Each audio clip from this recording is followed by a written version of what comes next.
જીવન હોય, સમાજ હોય, ધંધો હોય કે વ્યવસાય હોય, કામ કર્યા વગર સાહેબ ચાલવાનું નથી.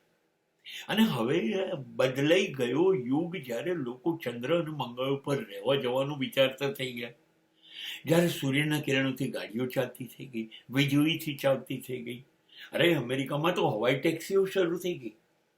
અને હવે વિદેશના પ્રવાસો નહીં, હવે તો લોકો સ્પેસના પ્રવાસો કરતા થઈ ગયા. જ્યારે આટલી બધી ઝડપથી દુનિયા પરિવર્તનો સ્વીકારતી હોય અને નવું નવું કશું કર્યા જ કરતી હોય, નવી દુનિયાની શોધ કરતી હોય, ત્યારે આપણે જરી પુરાણી જૂની પદ્ધતિથી જિંદગી જીવીશું તો ચાલશે કેમ?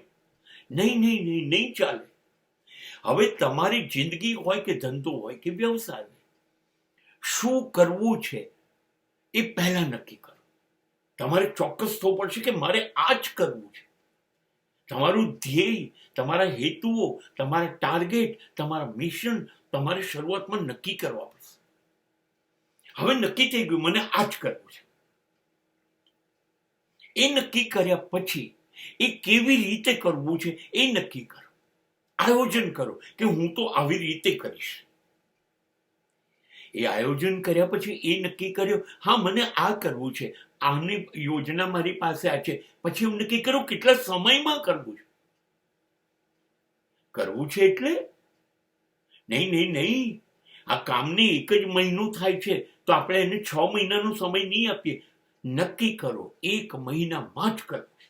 અને 1 મહિનામાં કરવું છે તો 15 દિવસમાં કેટલું કરીશું, અઠવાડિયામાં કેટલું કરીશું, અને રોજે રોજ કેટલું પણ. આને કહેવાય આયોજન. પછી કેવું કરીશું, ક્વોલિટી. 40% પાસ થઈશું કે 92%, અને ગુણવત્તા કહેવાય. પહેલા ધ્યેય નક્કી કરી કાઢીએ, હા, પછી આયોજન કરીએ, પછી સમયમાં કેટલા પૂરું કરીશું એ નક્કી કરીએ, ત્યાર પછી કેવી ક્વોલિટી રાખીશું આપણા જીવનની, ધંધાની, વ્યવસાયની, કે આપણું કામ કેવું કરીશું. મેં નિબંધ લખી કાઢ્યો પણ અક્ષર એવા છે કે મને વાંચતા નથી આવતું, તો ગુણવત્તા નકામી, ક્વોલિટી નથી. એવું નહીં કરીએ. આ બધું કરવા માટે તમારે એ નક્કી કરવાનું, આમાં હું નવું નવું શું ઉમેરું, બજારમાં નવું શું આવ્યું છે, જૂની પદ્ધતિઓને હટાવું તો નવું કેવી રીતે થાય, કયા સાધનો લાવું. અને પછી કામને નાના નાના વિભાગમાં વહેંચો. એવું સહંગ મંડી ના પાડો કે આખું જ કામ હું કરી કાઢું. નહીં, કામની નાની નાની વહેંચણી કરો અને ધીરે ધીરે એ કામ તરફ જાઓ. એક કામ પતે બીજું, બીજું પતે ત્રીજું. અને એ ધ્યાન રાખો, એક સામટું બધા વિભાગો ઉપર તમારું ધ્યાન ના જવું જોઈએ.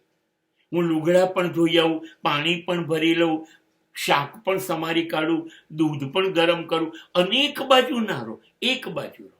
કેમ કે અનેક બાજુ રહેશો તો ધ્યાન બધી બાજુ જશે. તો એકે બાજુ બરાબર ધ્યાન નહીં અપાય તો ગુણવત્તા નહીં થાય. માટે એક જ નિર્ણય, એક જ બાજુ કામ કરવું છે. એમાં મસ્ત કરવું છે, એ પતે પછી બીજું કામ કરીશું. આ કામ કરો છો, તમને ગમે છે, તમારે સફળ થવું છે, શ્રેષ્ઠ કામ કરવું છે, તો તમારે શું કરવું પડશે? આ કામ પહેલા શ્રેષ્ઠ કોણે કોણે કર્યું છે, કેવી રીતે કર્યું, એ લોકો સફળ કેવી રીતે થયા, એ અંગે ક્યાંક પુસ્તક મળતું હોય તો એ વાંચીએ. એ અંગે જો એમના ઇન્ટરવ્યૂ ક્યાંકથી જોવા મળતા હોય તો એ કરીએ. જરૂર લાગે તો એવા માણસોની સલાહ લેવા, એમને રૂબરૂ મળીએ. આમ જ્યારે કરીશું ને ત્યારે આપણું કામ પરફેક્ટ થશે અને આપણને સંતોષ થશે.